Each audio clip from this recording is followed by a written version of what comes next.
The late afternoon sun cast its golden hue over the bustling compound of Mazi Okonkwo, Agbonma's father.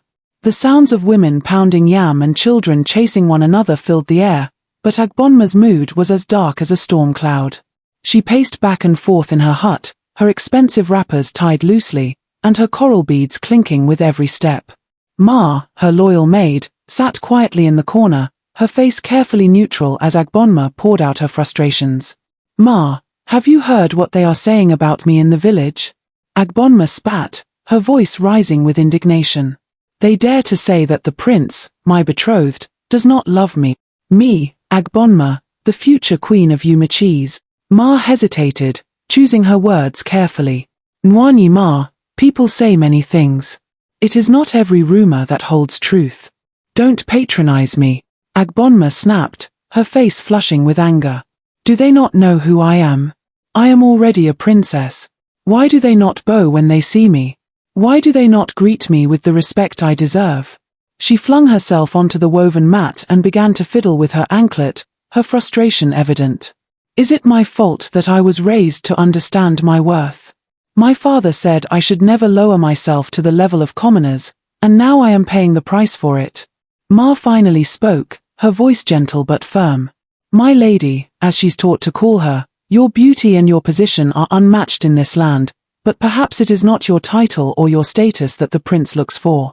Perhaps he desires kindness, humility, and a listening ear. You have many gifts, but even the most beautiful flower wilts if it forgets to bend with the wind." Agbonma sat up sharply, her eyes narrowing. "Are you saying this is my fault, Ma? That I am the reason he does not love me?" Ma lowered her gaze, trying to tread the delicate line between honesty and loyalty. "I am only saying that love is a seed. It grows where there is fertile ground.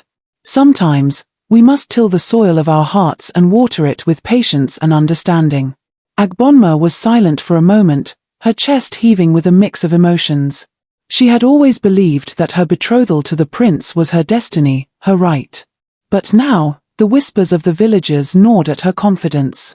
"Do you think he truly loves someone else?" she asked, her voice quieter now, almost vulnerable. Ma hesitated, unsure if Agbonma was ready for the truth. "Only the prince knows his heart. But I believe it is not too late to win his affection. You are more than your title, my lady. Let the villagers see the woman behind the prince's betrothed. Let the prince see your heart." Agbonma turned away, her mind racing. For the first time, she wondered if perhaps the path to her future lay not in demanding respect but in earning it. Could she, Agbonma, change the way she was seen not as the over-pampered maiden, but as a true queen-in-waiting? "I will think on your words, Ma," she said finally, her tone softer. "But if that prince dares to choose someone else, I will remind him that he owes his crown to me." Ma suppressed a smile. The journey would not be easy, but perhaps, just perhaps, there was hope for Agbonma yet.